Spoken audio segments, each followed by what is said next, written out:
Series Layangan Putus, series yang ditonton hampir semua penduduk Indonesia akhir-akhir ini yang muncul di mana-mana. Dan di video kali ini kita akan membicarakan satu tokoh yang dibenci hampir semua orang di Indonesia deh kayaknya.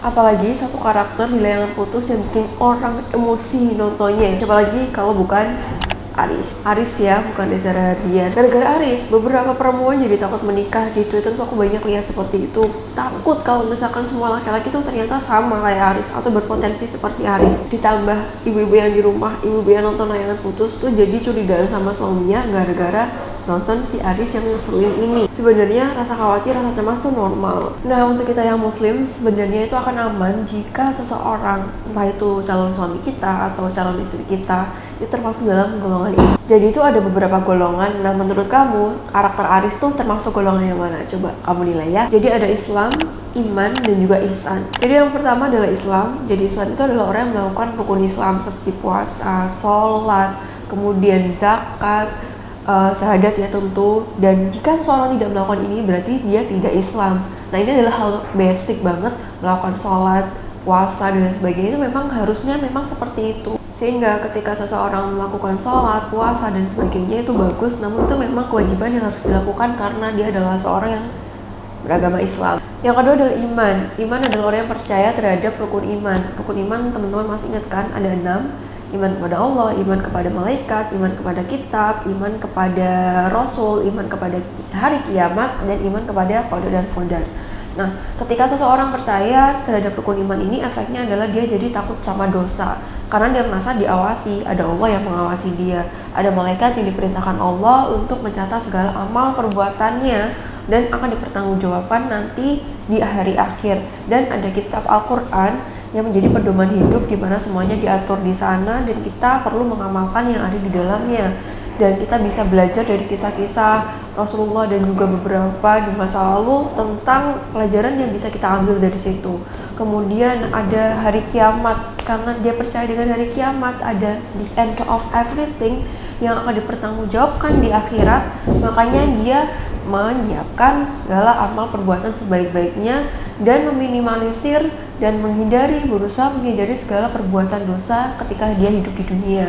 Dosanya apa? Kalau kita hubungan sama Layangan Putus nih, misalkan dia nggak mungkin selingkuh meskipun tidak diikutin sama istrinya.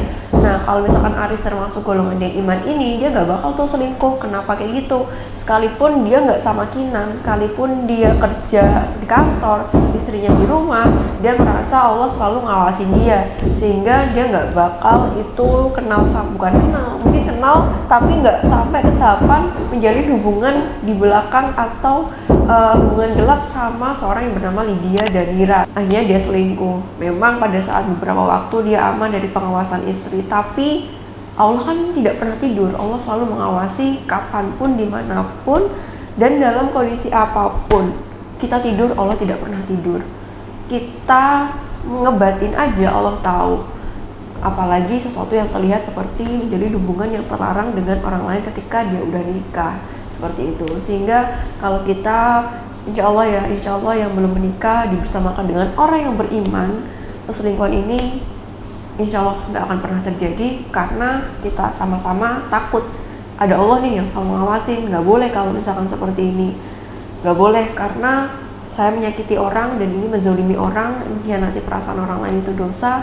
Dalam agama Islam sendiri, ketika seseorang berzina dan dia udah punya istri atau udah berumah tangga nih, kemudian dia berzina, maka dia dapat hukuman rajam sampai meninggal. Kalau belum menikah, dia mendapatkan hukuman dicambuk 100 kali, kemudian diasingkan ke tempat yang dimana nggak ada orang yang kenal sama dia, seperti itu. Yang ketiga nih, luar biasa, ihsan. Ihsan adalah orang yang merasa dirinya selalu diawasi oleh Allah Subhanahu wa Ta'ala, sehingga dia akan berusaha untuk menjaga sikap dimanapun dia berada, entah itu diawasin sama orang, entah itu ada orang atau enggak. Karena standar penilaian dia bukan gimana penilaian orang terhadap saya, tapi Allah selalu melihat saya setiap saat, setiap waktu. Even ketika saya tidur, Allah nggak pernah tidur dan selalu mengawasi saya. Sehingga kalau kita sambutin sama Layangan Putus, jika Aris ini termasuk golongannya ihsan, maka dia nggak bakal tuh yang namanya selingkuh dan mungkin nggak ada Layangan Putus ya. karena dia merasa selalu diawasi oleh Allah dan dia akan selalu menjaga sikapnya, entah itu diawasin sama istrinya ataupun tidak, seperti itu.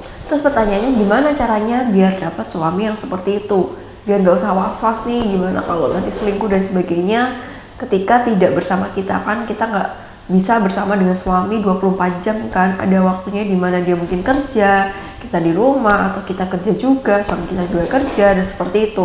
Caranya kita juga meningkatkan kualitas diri kita perbaiki diri kita juga harus berbenah ya. Kita pengennya bagus, kita juga harus jadi bagus, seperti itu. Selanjutnya kita berdoa sama Allah, minta suami yang sebagaimana kita inginkan, suami yang ihsan, suami yang setia dan sebagainya, tanpa harus kita awasin ya Allah, karena gak enak ya rasanya cemas, ketar-ketir, khawatir, aduh gimana kan jadi stres sendiri, seperti itu. Beda kalau misalkan suaminya udah ihsan tadi, gak perlu kita awasin sekalipun dia juga bisa menjaga perasaan kita sekalipun gak kita awasi tadi. Salah satu contoh ihsan itu seperti Abu Bakar ketika mohon maaf beliau mau buang air besar, bahkan beliau menutupi kain di atas beliau dan di samping-sampingnya. Kenapa? Karena beliau malu dilihat sama Allah, sampai segitunya. Nah itu benar-benar ihsan, udah mendarah daging ibaratnya, udah kayak bener-bener another level of belief, another level of percaya, udah bener-bener kayak iya gitu, sehingga merasa malu dia sama Allah. Kita juga seperti itu.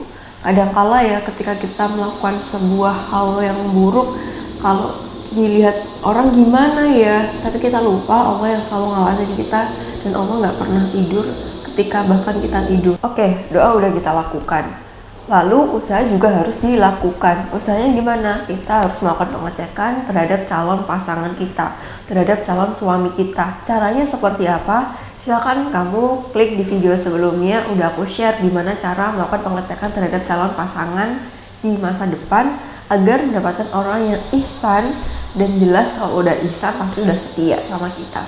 Oke teman-teman, jadi seperti itu kita belajar dari series Layangan Putus yang lagi viral ini, yang lagi booming-boomingnya, yang muncul di mana-mana, yang bikin emosi kalau habis nonton. Oke, nggak apa-apa, boleh silakan emosi, namun kita juga perlu ambil pelajarannya.